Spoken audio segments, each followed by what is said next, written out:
दोस्तों, आज की इस वीडियो में हम बात करेंगे नवरात्रि के पहले दिन की पूजा विधि के बारे में। आपको बताएंगे कि नवरात्रि के पहले दिन कलश स्थापना के साथ साथ माता दुर्गा के प्रथम स्वरूप मां शैलपुत्री की पूजा कैसे करें। आप जानोगे मां शैलपुत्री की संपूर्ण पूजा विधि कि मां शैलपुत्री की पूजा करते समय आपको किस रंग के कपड़े पहनना चाहिए, कौन सा फूल माता शैलपुत्री को अति प्रिय है, माँ का प्रिय भोग क्या है, माँ को प्रसन्न करने का मंत्र क्या है। तो चलिए शुरू करते हैं। दोस्तों, नवरात्रि के पहले दिन माँ दुर्गा के पहले स्वरूप माँ शैलपुत्री की पूजा की जाती है। माँ शैलपुत्री का स्नेह, करुणा और ममता का स्वरूप माना जाता है। माँ शैलपुत्री की विधि विधान से पूजा अर्चना करने से मनोवांछित फल की प्राप्ति होती है और जीवन के सभी संकटों से मुक्ति मिलती है। आपको बता दें कि माँ शैलपुत्री हिमालय की पुत्री है। इसी वजह से माँ के इस स्वरूप को शैलपुत्री कहा जाता है। माता शैलपुत्री का स्वभाव बेहद शांत और सरल है। माता के एक हाथ में त्रिशूल और दूसरे हाथ में कमल शोभा दे रहा है और माँ वृषभ की सवारी करती है, इसलिए माँ शैलपुत्री का एक नाम वृषरूढ़ा भी है। दोस्तों, माँ शैलपुत्री समस्त वन्य जीव जंतुओं की रक्षक भी है।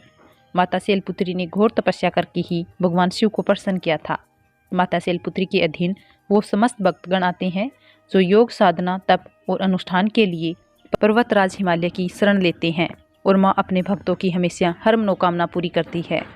दोस्तों, माता शैलपुत्री की पूजा करने से कुंवारी कन्याओं को सुयोग्य वर की प्राप्ति होती है और घर में धन धान्य की कमी नहीं होती। माता के इस स्वरूप को जीवन में स्थिरता और दृढ़ता का प्रतीक माना जाता है। माँ शैलपुत्री की पूजा करके विभिन्न सिद्धियों की भी प्राप्ति होती है। नवरात्रि के पहले दिन सुबह जल्दी उठकर स्नान आदि करके सर्वप्रथम घट स्थापना करने के बाद ही माँ शैलपुत्री का ध्यान करें और व्रत का संकल्प लें। बात करें माँ के प्रिय रंग की, तो माँ शैलपुत्री का प्रिय रंग सफेद है। तो भक्तों, इस दिन सफेद रंग के कपड़े पहनकर ही माँ शैलपुत्री की पूजा करनी चाहिए। माँ शैलपुत्री की पूजा करने के लिए आप सर्वप्रथम एक लकड़ी की चौकी ले लें और उस पर लाल रंग का कपड़ा बिछाकर उस पर स्वास्तिक का चिन्ह बनाएं और माँ शैलपुत्री की प्रतिमा स्थापित करें। दोस्तों, अगर आपके पास माँ शैलपुत्री की प्रतिमा अलग से नहीं है तो आप माँ दुर्गा की प्रतिमा को स्थापित कर दें। माँ शैलपुत्री का ध्यान करते हुए माँ दुर्गा की ही विधिवत पूजा करें। माता को रोली, कुमकुम, अक्षत अर्पित करें और माँ शैलपुत्री को प्रसन्न करने के लिए आप सफेद कनेर के पुष्प या फिर लाल गुड़हल के पुष्प का प्रयोग कर सकते हैं। माँ शैलपुत्री का प्रिय भोग माँ को गाय के देसी घी का लगाना चाहिए या फिर आप सफेद मिठाई भी माँ को भोग में अर्पित कर सकते हैं। धूप दीप जलाएं। इसके बाद माँ शैलपुत्री के मंत्रों का जाप करें। आप ओम संगय शैलपुत्री देवे नमः का जाप करें या इसके अलावा आप माँ शैलपुत्री के मंत्र ओम ऐं ह्रीं क्लीं शैलपुत्रे नमः इस मंत्र का भी जाप कर सकते हैं।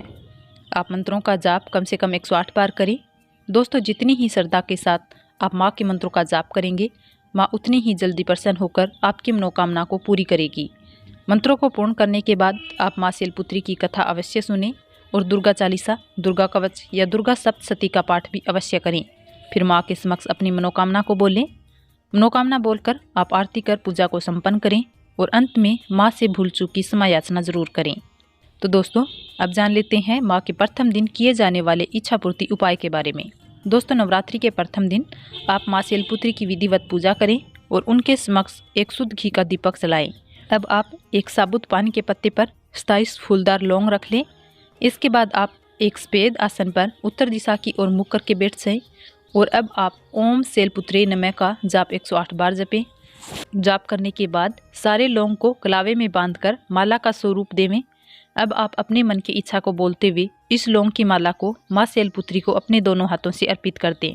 ऐसा करने से आपको हर कार्य में सफलता मिलेगी और अगर पारिवारिक कलह क्लेश भी चल रही है तो वो भी खत्म हो जाएगी।